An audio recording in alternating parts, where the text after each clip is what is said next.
வணக்கம் நண்பர்களே. எஸ்எஸ்எல் சத்சங்கம் உங்களை அன்போடு வரவேற்கிறது. நாம் வாய் ஜீசஸ்ன்னு பார்த்துன்னுக்குறோம் இல்லையா. இன்றைக்கி இயேசு தாவீது கோத்திரம் அப்படிங்கிற பகுதியை பார்க்கலாம். சரி, பவுல் அடிகளார் அப்போஸ்தலர் நடவடிக்கையில் இப்படியா இன்ட்ரடியூஸ் பண்ணுறார். கோத்திர தலைவனாகிய தாவீது அப்படின்னு சொல்கிறார். ஸோ எந்த கோத்திரத்துக்கு தாவீது தலைவன் அப்படி கேட்டிங்கன்னா, இது அப்படி இல்லை, தாவீதே கோத்திரமாகறான் அப்படின்னு நம்ம பார்க்குறோம். சரி, ஏன் தாவீது கோத்திரமாகறான்? ஏன்னா அவனுக்குள்ள ஆண்டவருடைய உடன்படிக்கை இருக்கிறது. ஆண்டவர் அவனாண்ட அப்படி ஒரு உடன்படிக்கை பண்ணின்றார். ஸோ பண்ணினாரா? ஆனால் இவன் சரியாக இருந்தானா? இல்லை. ஏன்னா உடன்படிக்கைங்கிறது ஒரு விதமான ஒரு நல்ல உணர்வு, அது ஒரு அற்புதமான செயல். பட் நாம் அதை ஞாபகத்தில் வச்சுக்கணும். எதையுமே நம்ம ஞாபகத்தில் வச்சுக்கும் போது தான் அது வாய்க்கும். ஸோ ஆண்டவர் எனக்கு உடன்படிக்கை பண்ணியிருக்கிறார், ஆண்டவர் எனக்கு தன்னையே கொடுத்துருக்கிறார், தன்னை உடன்படிக்கையில் சேர்த்து கொண்டு இருக்கிறார் அப்படிங்கும்போது, ஸோ இவன் ஞாபகத்தில் வச்சு இல்லை, இவனுக்கு பத்சேபாலை பார்த்தோன்னே எல்லாமே மறந்து போயிடுது. ஸோ இவன் ஒரு தவறு போயிட்டான், இவன் ஒரு தவறி போயிட்டான். நீங்கள் கேள்விப்பட்டிருக்கீங்களா? சத்சங்கத்து பகுதியில் அர்ஜுன விஷாத யோகம். ஸோ அர்ஜுனன் களத்திற்கு வந்தபோது பரமாத்மா கிட்டே என்ன கேட்குறான்? ஐயோ, என்ன இவ்வளோ மோசமான களம், இங்கே சாவு தான் நடக்குது, இங்கே நாங்கள் சகோதரர்கள் சண்டையிட்டு கொள்ளுக்கிறோம், சரியா? சண்டையிட்டு கொள்ளுக்கிறோம். இங்கே நிற்கிறதெல்லாம், எய்த்தாப்பில் நிற்கிறதெல்லாம் எனக்கு சொந்தக்காரால். ஸோ என்னால் இதை மேற்கொள்ள முடியவில்லை, என்னால் எனக்கு காண்டீபம் நழுவுகிறது, நடுங்குகிறது, அப்படி இப்படின்லாம் சொல்கிறான். இப்போ அவன் என்ன சொல்கிறான்? சத்திரிய குலமே அழிஞ்சு போயிடும் இந்த மாதிரி ஒரு சண்டையில் அப்படி சொல்கிறான். சரி, குலம் எப்படி அழியுதுன்னு கேட்டேன்னா, அவன் சொல்கிறான், சத்திரிய ஆண்கள்லாம் செத்து போயிடுவோம். ஸோ அப்போ மீதி சத்திரிய பெண்கள்லாம் இருப்பாங்கோ. ஸோ சத்திரிய பெண்கள் குழந்தைகள்லாம் இருப்பாங்கோ. ஒரு சத்திரிய இதுக்கு என்னன்னு கேட்டிங்கன்னா, அவங்க வாழ்க்கை முறை என்னன்னு கேட்டிங்கன்னா, அவர்கள் அவங்களுக்குள்ள ஒரு ஒரு என்ன சொல்கிறது, ஒரு சத்திரியங்கிற ஒரு அடையாளம் இருக்குது, அவங்களுக்குள்ள அவங்க இருக்கணும். அந்த அந்த குலத்தை அவர்கள் பாதுகாத்து கொள்ள வேண்டும், அந்த அந்த செக்டை அவங்க பாதுகாத்து கொள்ளணும். ஸோ அப்போ இப்போ ஆண்கள்லாம் செத்து போயிட்டா சத்திரிய ஆண்கள் இல்லாமல் இவர்கள் வேறு ஆண்களை கல்யாணம் பண்ணுவாங்கோ. அது மட்டும் இல்லை, சத்திரியனுக்குன்னு ஒரு ஒரு சில நேரம்லாம் இருக்குதோணும், அது அந்த நேரத்தை காப்பாற்றுக்கு இது பண்ணணும், மெயின்டைன் பண்ணணும். இப்போ ஒரு ஒரு ஒரு ஒரு ஒரு கணவன் மரித்து விட்டால் மனைவி ஒரு வருஷத்துக்கு தனித்து இருக்க வேண்டும், ஒரு விதவையாக அவள் இருக்க வேண்டும். சர்டன் டைம் அவள் இருக்கணும். அந்த அந்த தேவசங்கிறாங்கள்ல, அதெல்லாம் முடிஞ்ச பிறகு தான் அவள் இன்னொரு கல்யாணத்தை பண்ணிக்க முடியும். ஸோ அதையும் கூட அவள் பிள்ளை பெற்றிருந்தால் அவன் செய்யணும். ஸோ குமாரன் செய்யணும். ஸோ இப்போ இவ 10 நாள்லேயே முடிவு பண்ணிவிட்டு கிளம்பி இன்னொருத்தர் வீட்டுக்கு போயிட்டான்னு வச்சுக்கோங்க. அப்போ அந்த பிள்ளையாண்டானுக்கு வேறு அப்பா கிடச்சிடுவார். ஸோ அப்போ அவனுக்கு வேறு அப்பா கிடைக்கும்போது பிள்ளையால் அப்பாவுக்கு கர்மாலாம் பண்ண முடியாதான். ஸோ இப்படி சொல்லிச்சு காரணம் சொல்கிறான் இந்த அர்ஜுனங்கிற இந்த கதாபாத்திரம் பரமாத்மா கிட்ட சொல்கிறானா. ஸோ இப்போ நம்ம தாவீது கோத்திரம்னு பார்த்துட்டு இருக்கோம். நான் ஏன் இதை சொல்கிறேன்? ஏன்னா பெத்சேபால் கிட்ட போனான். ஸோ அவள் 10 நாள்லே வந்துட்டாள். அந்த அந்த அந்த இந்த காரியம் முடிஞ்ச பிறகு உடனே வந்துட்டாள். ஏன்னா அது ஒரு என்ன சொல்கிறது, அதுதான் அவளோட நேரம். அதுக்கு மேலே அவள் காத்துக்கிட்டு இருக்க முடியாது, அவள் கர்ப்பிணியாக இருக்கார். ஸோ இல்லையா, அது மேலே அவள் காத்துட்டு இருந்தானா அது தாவீது பிள்ளையாக வராது. ஸோ ஆனால் அதனால் கூட என்ன, தீர்க்க தரிசனம் வெளிப்பட்டது. உரியாவின் மகன் வம்ச அட்டவணையிலேயே வந்துடுது. யார் இத்தனைக்கும் மரித்து போன பிள்ளை இல்லை, சாலமோனே உரியாவின் மகன்னு வந்திருக்குது. உரியாவின் மனைவியின் இடத்துல பெற்றான் அப்படின்னு வந்திருக்குதா?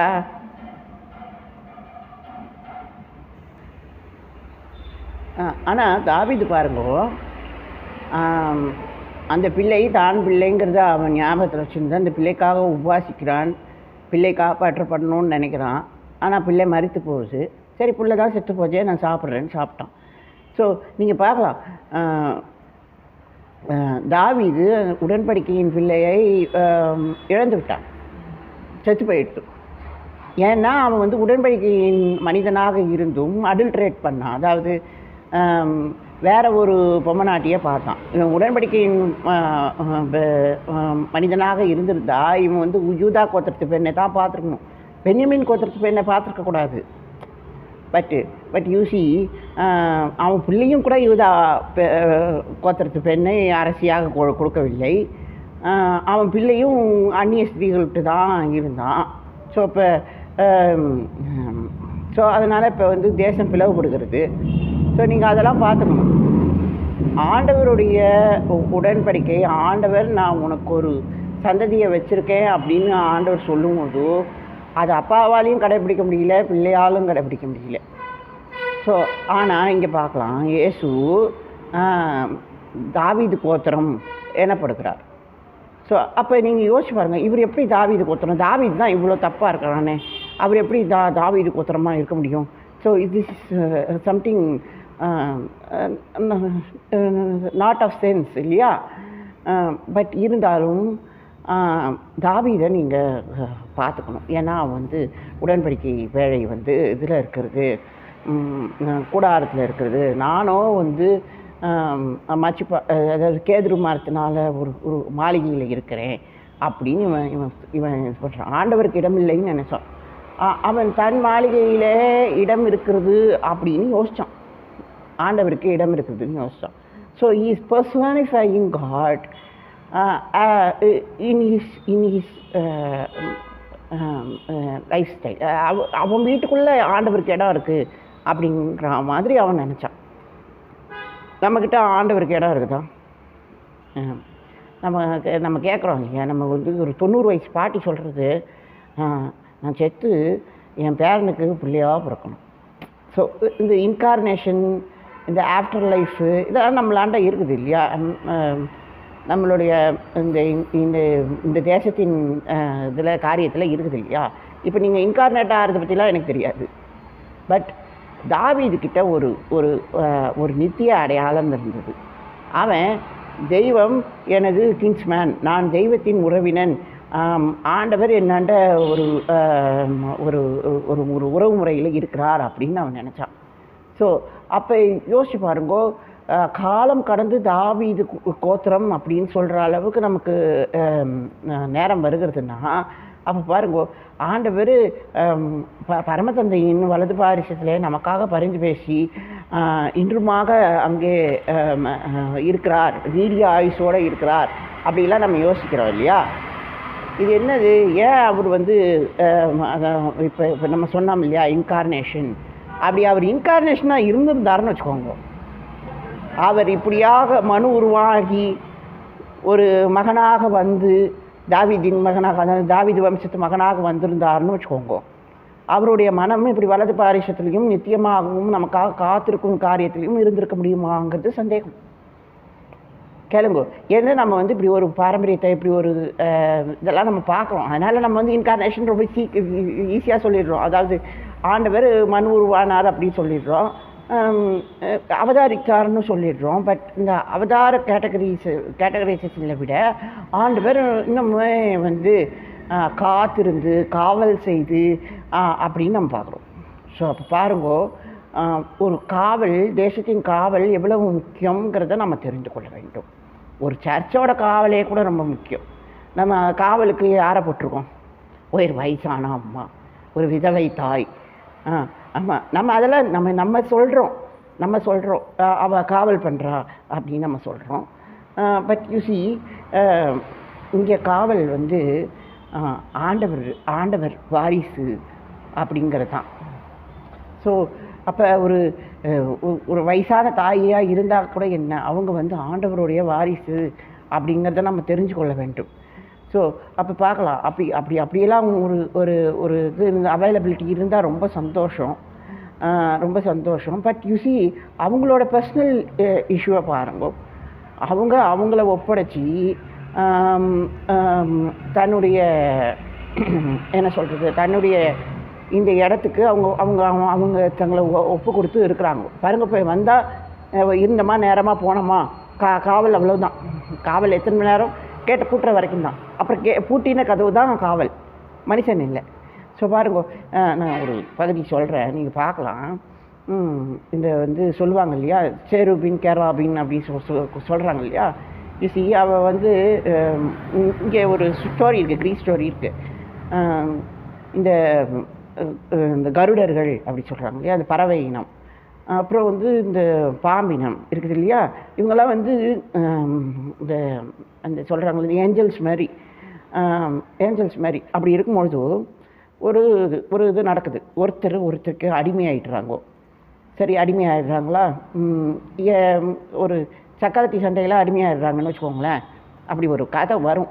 அப்போ இந்த பறவை என்ன பண்ணுது, இந்த பாம்புக்கிட்ட ஒரு உடன்படிக்கை பண்ணுது. இந்த மாதிரி நான் உனக்கு என்ன வேணும்னும் போது, இந்த மாதிரி நான் இந்த பெரிய இதில் மாட்டி நிற்கிறேன், இந்த அடிமைத்தனத்தில் மாட்டி நிற்கிறேன். ஸோ இப்போ இவங்க பார்க்கலாம், இவங்களாம் பெரிய கிங்ஷிப்பில் இருக்கிறாங்க. யார், இந்த ஸ்னேக் பீப்புளெலாம். சரிக்கா, இவங்க பறவைகள் பாம்புகளுக்கு அடிமையாகிடுதான். நீங்கள் இப்போ இருக்கிற பறவையும் பாம்பையும் வச்சு சொல்லாதீங்க, சொல்கிறேன். அந்த மாதிரி ஒரு இது இருக்குது.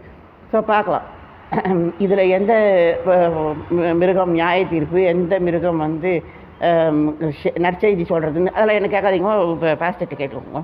சரி, சொல்லுங்கள். இப்போ இந்த பறவை என்ன பண்ணுது, அமிர்தம் எடுத்துன்னு வந்தால் இந்த மாதிரி நான் உங்களை விட்டு கொடுத்துட்றோம் அப்படின்னு இந்த பாம்பு மக்கள் சொன்னாங்களாம். சரின்னு இந்த பறவை போய் அந்த வானத்தில் இருக்கிற சொர்க்கம்ங்கிறாங்கல்ல, அந்த மாதிரியான ஒரு இன்னும் ஹையர் பிளேஸில் போய் அங்கே அமிர்தங்கிற ஒரு இதை எடுத்துன்னு வருதான், ஒரு பானத்தை எடுத்துன்னு வருதான். அந்த அமிர்தத்தை குடித்தா சாகாமல் இருக்கலாம். இவங்களே ஏற்கனவே சாகாமல் இருக்காங்க. இவங்கெல்லாம் இது நித்தியசூரிகள் சொல்கிறாங்க இல்லையா. இவங்கெல்லாம் ஏஞ்சல்ஸ் மாதிரி. ஸோ ஏஞ்சல்ஸுக்கு ரொம்ப ஹை லைஃப் டைம் இருக்குது. ஆனால் நீங்கள் ஏன் அமிர்தம் குடிக்கணும்னா சண்டை போடுறது. பாருங்க, மக்கள் அமிர்தம் பெற்று அமிர்தம் பருகி சண்டை போடணும்னு நினைக்கிறாங்க. ஸோ சாகாவரம் பெற்று சண்டை போட வேண்டும் அப்படின்னு நினைக்கிறாங்க இந்த மாதிரியான மக்கள். ஸோ அப்போ அதுமாரி ஒன்று எடுத்துன்னு வந்தப்போ இவங்க கத்ருன்னு ஒரு அம்மாவோட பிள்ளைகள், அவங்க குரூப்பாக இருக்காங்க. இப்போ இந்த பறவை எடுத்துகிட்டு கொடுக்கும்போதோ ஒரு குரூப் ஆஃப் இவங்க இதான் நான் சொல்லிட்டேனே, தேவதூதர்கள் இது ஏஞ்சல்ஸ் சொல்லியிருக்கேன் இல்லையா. ஸோ இவங்களுக்கு ரொம்ப ஆச்சாரம் ரொம்ப அதிகம். ஸோ என்ன பண்ணாங்க, அமிர்தம் வந்தோடனே, அமிர்தங்கிறது ஒரு ஒரு ஒரு என்ன சொல்கிறது, ஒரு வரம், ஒரு சந்தோஷம், ஒரு நீ சண்டை போடுறதுக்கு தான் கேட்டாய். ஆனால் அது உனக்கு காட்சி இருக்குது, இப்போ வந்திருக்கு. நீ அதை பருகி இது பண்ணணும், அதை அனுசரிக்கணும். ஆனால் இவங்க என்ன பண்ணுறாங்க, எல்லோரும் குளிக்க போயிட்டாங்க. இந்த அம்மா முதற்கொண்டு எல்லாம் குளிக்க போயிடுது. ஒரு கும்பலே போய் குளிக்க போயிட்டு, ஏன்னா நீங்கள் குளிச்சு வரணும்னு இந்த பறவை கேட்டது. ஸோ இவங்க எல்லாம் குளிக்க போயிட்டாங்க. அப்போ யார் காவல்? நீங்கள் யோசிச்சு பாருங்க. ஒரு அற்புத தெய்வ தரிசனத்தில் கூட காவல் செய்ய யாரும் இல்லை அப்படின்னு நம்ம பார்க்குறோம். ஸோ இந்த காவல் செய்கிறது ரொம்ப முக்கியம். ஸோ ஆண்டவர் நமக்கு ஏன் வேணும்? ஆண்டவரோட நம்மளோட உறவினராக ஆண்டவர் ஏன் வரணும் சொல்லுங்க. ஆண்டவர் சிருஷ்டி காவலன். ஆண்டவர் ஒரு காவலுக்குன்னு தன்னை ஒப்பு கொடுத்துருக்கார் அப்படிங்கிறத நம்ம பார்க்கணும். ஸோ ஆண்டவர் ஒரு ராஜாவின் பிள்ளையாக ஏன் அடையாளப்படுறாருன்னா, அவர் தன் தேசத்தை காவல் செய்ய மனம் கொண்டு இருந்தார், அதனால் வந்தார் அப்படின்னு நம்ம பார்க்குறோம். சரி, இப்போ வருவோம். இவங்கெல்லாம் குளிக்க போயிட்டோன்னே இவன் எடுத்து கொடுத்துட்டான், நீங்கள் எடுத்துன்னு போயிடுங்கோ, தரிசனம் முடிஞ்சு போச்சு, நீங்கள் போயிடலாம். ஸோ எனக்கு இது தெரியும். பட் நான் அடிமைத்தனம் நீங்கிட்டேன், என்ன விடுதலை பண்ணிட்டாங்கோ. ஆனால் இவங்க நல்ல ஒரு அமிர்தம் கிடைச்சும் இவங்க பருகவில்லை, இவர்கள் ஏற்றுக்கொள்ளவில்லை. ஏன்னா இவங்களுக்கு எல்லாம் இவங்களோட அந்த அந்த இதுதான் முக்கியமாக இருக்குது. ஆச்சாரம் தான் முக்கியமாக இருக்குது. குளிக்கணும், இது முழுகணும், அப்புறமா வந்து அமிர்தத்தை சந்திக்கணும். ஸோ பாருங்க, இப்போ நமக்குள்ளே ஒரு இது இருக்குது. ஒரு ஒரு ஒரு எனக்கு பயமாக இருக்குதுங்க. ஆமாம், உண்மை சொல்கிறேன்னா எனக்கு பயமாக இருக்குது. நீங்கள் இதையே வச்சுன்னு மெயின்டைன் பண்ணி இருந்தீங்கன்னா யூசி இந்த இன்கார்னேஷன், இந்த இதெல்லாம் நீங்கள் மனதின் காரியங்களெல்லாம் மனசில் வச்சுருந்தீங்கன்னா you don't give time for Jesus. ஆமாம், நீங்கள் பார்க்கலாம் எப்படி நம்மளுடைய எருசலேம் தேவாலயத்தின் அடையாளம் வருதுன்னு கேட்டால் எர்னாவின் களம். எர்னாவின் களத்தை தாவீது விலைக்கு வாங்குறான். எப்படி விலைக்கு வாங்குறான்? அவன் பார்த்தாங்க. ஆமாம், அவன் பார்த்தாங்க. அந்த தூதனை அவன் பார்த்தாங்க.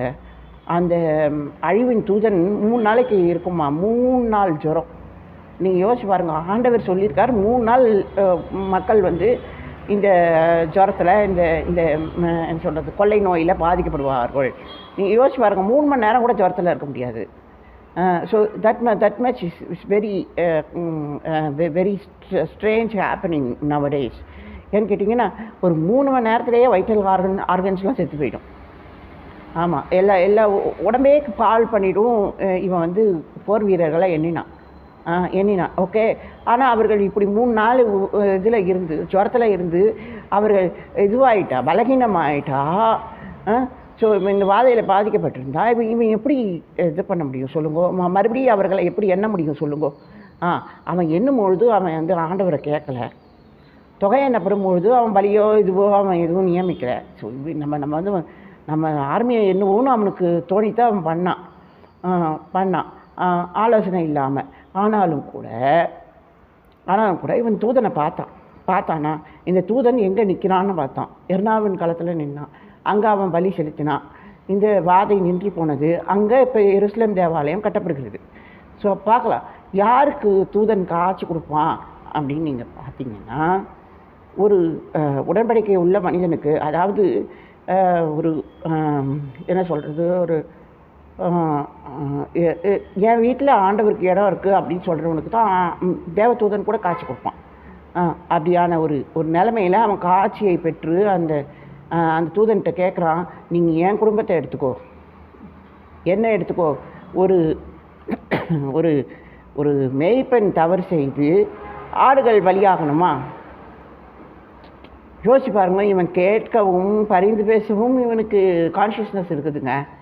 ஆனால் பாதிக்கப்பட்டிருக்காங்க மற்ற வீரர்கள்லாம், மக்கள்லாம் பாதிக்கப்பட்டிருக்கிறார்கள். அந்த பகுதி மக்கள்லாம் பாதிக்கப்பட்டிருக்கிறார்கள். ஏன் சொல்லுங்க?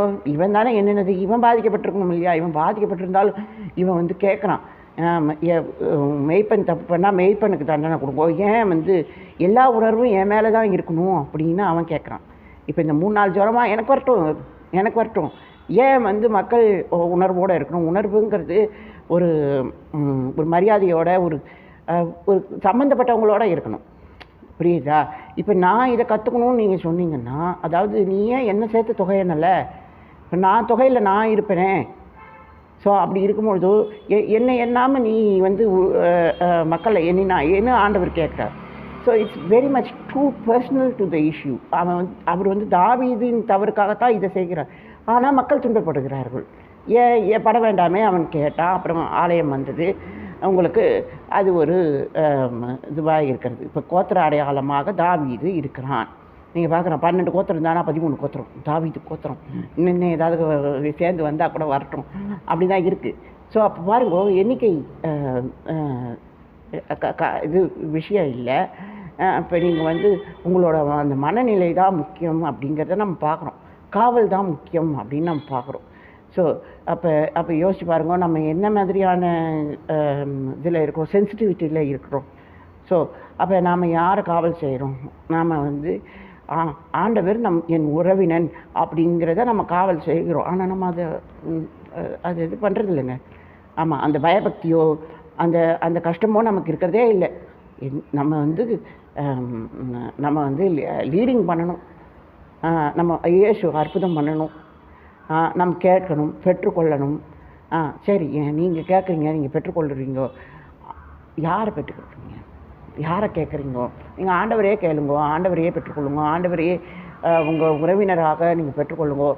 ஸோ உங்களுக்குள்ளே வந்து ஒரு கவுண்ட் இருக்குதுன்னு வச்சுக்கோங்களேன். இப்போ வந்து அதாவது ஆட் நம்பராக இருந்ததுன்னா உங்களால் அதை இது பண்ண முடியாது, ஸ்ப்ளிட் பண்ண முடியாது. ஸோ இப்போ 6/2ன்னா எத்தனை? 2 to 3, 2 3 பிரிச்சிடலாம். பாதி இது 3 இது 3, 6/2னா. அதே நீங்கள் வந்து 7/2னா என்ன பண்ணுவீங்க? ஒரு வெட்டணும் இல்லையா? இல்லை, நீங்கள் ஒன்று சேர்த்துக்கோங்க, 8/2ஆக மாற்றிக்கோங்க. 8/2னா நீங்கள் வந்து எத்தனை பங்கு போடுவீங்க? 8/2 is 4. 4 into 2 8. நீங்கள் ஒன்று கொடுத்தா தான் இதை பங்கிடவே முடியும் அப்படிங்கிறத தெரிஞ்சு கொள்ளுங்க. ஸோ அதனால் நம்ம வந்து கொடுக்க பழகுவோம், ஒரு ஒரு ஒரு இதை என்ன சொல்கிறது, சேர்த்துக்கொள்ள பழகுவோம். இல்லைன்னா நம்மளால் வாழவே முடியாது, நம்மளால் விட்டு கொடுக்கவே முடியாது. ஆண்டவர் பரிசளிக்கிறார் அப்படிங்கிறது தான் காரியம். ஆமாம், நம்மளோட இது எப்போ கரெக்டாக இருக்கும்னா, நம்மளோட பங்கு எப்போ சரியாக இருக்கும்னா, ஆண்டவர் நம்மளோட பங்காக இருக்கும்பொழுது தான் அது சரியாக இருக்கும். ஸோ அப்போ நீங்கள் வந்து ஒன்று குறையப்பட்டிருக்கிறீங்க. அது யாருன்னு நீங்கள் தெரிந்து கொள்ளுங்க. யார் நீங்கள் விட்டு கொடுக்க போகிறீங்கன்னு நினச்சிக்கோங்க. இப்போ 4 பேருக்கு 2 பங்குன்னா, ஒருத்தர் வந்து ஆண்டவர் என் பங்கு, ஸோ நான் ஆண்டவர் வச்சுட்டு இருக்கேன், சரி எனக்கு ஒரு பங்கு இருந்தால் போதும் அப்படின்னு விட்டு கொடுக்கணும். சரி, அது வந்து 8/2க்கு சொல்கிறேன். இப்போ வந்து நீங்கள் வந்து 7 வச்சுருக்கீங்கன்னு வச்சுக்கோங்க. 7 வச்சுருக்கீங்கன்னு வச்சுக்கோங்க. ஸோ அப்போ வந்து சொல்கிறது, சரி 9 வச்சுருக்கீங்கன்னு வச்சுக்கோங்களேன். 9 வச்சுருக்கீங்க. ஸோ 9 வச்சுருக்கீங்க. ஸோ அப்போ வந்து என்ன வரும்? 9 வச்சா என்ன ஆகும்? 9 வச்சா என்ன ஆகும்? by 2 அப்படின்னு சொன்னீங்கன்னா இது வரணும். 2 பங்காக ஆக்கணும்னு வச்சுக்கோங்களேன். 10 சேர்க்கணும். 10 சேர்த்துக்கிட்டிங்கன்னா, இன்னும் 1 சேர்த்துக்கிட்டிங்கன்னா ஆளுக்கு 5 கொடுத்துடலாம். ஆளுக்கு 5 கொடுத்துடலாம். ஸோ அதனால் இப்போ நீங்கள் வந்து ஒருத்தர் 4 பங்கையும் ஒருத்தர் 5 பங்கையும் எடுத்துக்கலாம். ஸோ அப்போ நீங்கள் என்ன சொல்லணும்? ஒரு சேஷ்ட புத்திரனுடைய அடையாளங்கிறது ஆண்டவரை தன் கூட சேர்த்துக்கிட்டு சிறுமைப்படுவது. முடியுமா உங்களால்? உங்களால் ஒரு பங்கை நான் விட்டு கொடுக்குறேன் அப்படின்னு சொல்ல முடியுமா? சொல்லணும் ஆண்டவரின் பங்கு. அதனால் நான் அதை ஒன்றையும் நான் விட்டு கொடுத்துட்டு நான் 4 பங்கு வாங்கினா போதும். எனக்கு வந்து மீதி 5 பங்கு நீ வச்சுக்கலாம். ஸோ இதுதான் நான் முதல் பையன், எனக்கு 4 போதும் அப்படிங்கிற மாதிரி இருக்கும். ஸோ அது மாதிரி நம்மளுடைய இது வந்து என்னன்னு கேட்டிங்கன்னா, நம்மளுடைய கலாச்சாரம் என்னன்னு கேட்டிங்கன்னா, ஸோ இப்போ சுவாமி விவேகானந்தர் இருக்கார். அவர் என்ன சொல்கிறாரு? எங்களுக்கு அவ்வளோவா இப்போ மத உதவி முக்கியம் இல்லை. ஸோ நாங்களாமும் பரிசுத்த ஆவி தான், நாங்களாமும் ஆத்மா, ஆண்டவர் எங்களுக்குள்ளே இருக்கிறார் அப்படின்லாம் நாங்கள் யோசிச்சுருக்கோம். எங்களுக்கு ஒன்றும் புதுசாக இதில் தெரிஞ்சுக்க ஒன்றும் இல்லை அப்படின்னு சொல்கிறார். இல்லைங்க, நீங்கள் எண்ணிக்கையை சேர்த்துக்கொள்ளணும். ஆண்டவரை எண்ணிக்கையிலே சேர்த்துக்கொள்ள வேண்டும், சமாதானம் அடைய வேண்டும் அப்படின்னு ஆண்டவர் சொல்லுகிறார். ஸோ இப்போ உங்கள்கிட்ட ஆண்டவர் இருக்கிறார்.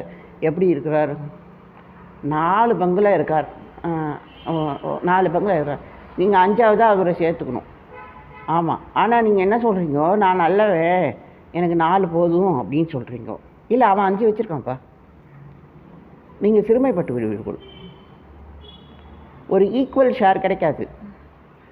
ஆமாம், நீங்கள் எப்போ சிறுமைப்படாமல் இருக்க முடியும்னா ஈக்குவல் ஷேராக இருக்கணும். நீங்கள் முதல் பிள்ளையாக இருக்கணும். ஸோ முதல் பிள்ளைன்னா எனக்கு வந்து 5ம் அவனுக்கு 4ம் தானே இருக்கணும். சொல்லுங்கள். ஏன்னா நான் ஏதாவது ஆத்திர அவசரத்துக்கு ஒன்று அதிகமாக வச்சுருக்கேன், நாளைக்கு உனக்கு தானே தான் தரப்போகிறேன் சொல்லலாம். ஆனால் நீங்கள் இந்த காலத்தில் அப்படிலாம் முடியாது. எனக்கு 5 தான் வேணும்னு அவன் சொல்லிட்டான்னா நீங்கள் 4 வச்சுருந்து தான் காலத்தை ஓட்டணும்.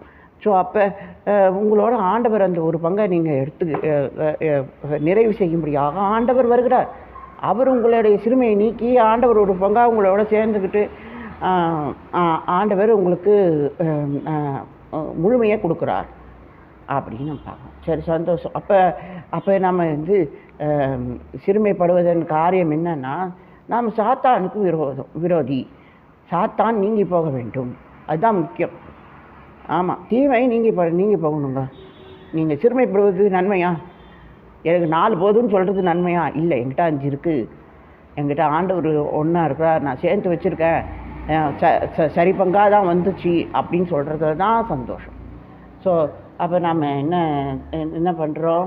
பரிசுத்த ஆவியின் வரம்ங்கிறது நாம் சேர்க்கப்படுகிறோம். நாம் we are counted, we are இன்னும் கொஞ்சம் நமக்குள்ளே இன்னொரு ஹார்மோன் அதிகமாக இருக்குதுங்க, இன்னொரு ஹார்மோன் கிடச்சிருக்கு, இன்னொரு ஆர்கனே கிடச்சிருக்குதுங்கிற மாதிரி வரணும். ஆமாம். ஸோ ஆண்டவர் நம்மளுடைய